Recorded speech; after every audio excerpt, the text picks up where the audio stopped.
उमरखेड येथील छत्रपती शिवाजी महाराजांचा पुतळा अडकला राजकीय कुरघुडीत।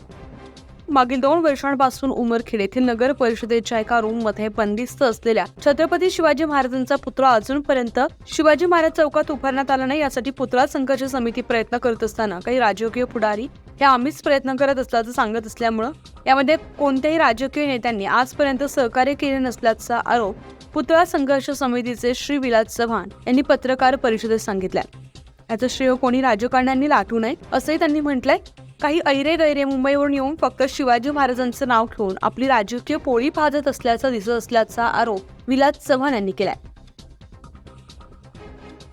छत्रपती शिवाजी महाराजांचा अश्वारूढ पुतळा संघर्ष समितीने आजपर्यंत 4.5 वर्षापासून विविध आंदोलने करून शिवाजी महाराज चौकात उभारण्यासाठी खूप मोठे प्रयत्न चालवले आणि जवळपास संघर्ष समितीला यश आले आहे। परंतु ज्या लोकांनी जिजाऊ ब्रिगेडच्या राष्ट्रीय उपाध्यक्ष राज्य उपाध्यक्ष सरोजताई देशमुख, हातगावचे माजी आमदार नागेश पाटील आष्टीकर, त्याचप्रमाणे उमरखेड काँग्रेसचे तथाकथित उमेदवार ज्यांचा उमरखेडशी कुठलाही संबंध नाही असे साहेबराव कांबळे, त्याचप्रमाणे डॉक्टर विजयराव माने यांनी कधीही आमच्या आंदोलनामध्ये कुठलाही सहभाग नोंदवला नाही।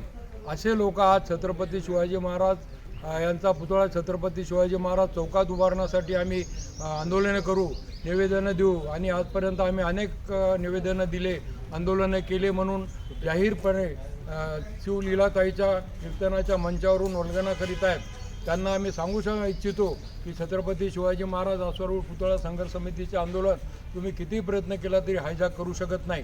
उमरखेडच्या कुठल्याही राजकीय लोकांचा फक्त निवडणुका जवळ आल्या म्हणून हा राजकीय श्रेयवादाचा विषय चालू आहे आणि छत्रपती शिवाजी महाराज अश्वारूढ पुतळा संघर्ष समितीचे विविध आंदोलने आपण केले हे दाखवून हायजॅक करण्याचा प्रयत्न केला आहे। मागील 2 वर्षापासून महाराजाचा पुतळा बंदिस्त असताना कुणी साधी त्याची दखलही घेतली नाही, कधी कोणता एखादा अर्ज दिला नाही किंवा कोणत्याही प्रकारचा निषेध नोंदवला नाही। असे लोक आज पुढे येऊन छत्रपती शिवाजी महाराजाचा पुतळा छत्रपती शिवाजी महाराज चौकात बसवा, महाराजांना बंदिस्तपासून मुक्त करा, 2 वर्ष झाले आता आम्ही चालू देणार नाही अशा वल्गना करीत आहेत। महाराजांचा पुतळा बंदिस्त पुतळा बाहेर काढा म्हणण्याचा अधिकार सर्वांनाच आहे, परंतु मागील 4.5 वर्षापासून ही राजकीय मंडळी छत्रपती शिवाजी महाराज संघर्ष समिती संघर्ष करीत असताना सरोज देशमुख असो, जिजाऊ ब्रिगेड असो, संभाजी ब्रिगेड असो किंवा मराठा सेवा संघ असो, हे साहेबराव कांबळे असो की डॉक्टर विजयराव माने असो, नागेश पाटील आष्टीकर माजी आमदार असो की कोणी असो, हे कोणत्याही प्रकारचं यांचं योगदान या संघर्षामध्ये नव्हतं। त्यांनी आता निवडणुकीच्या तोंडावर हा प्रयत्न सुरू केला आहे। न्यूज 15 मराठीसाठी प्रतिनिधी किरण मुक्काबार, उमरखेड, यवतमाळ।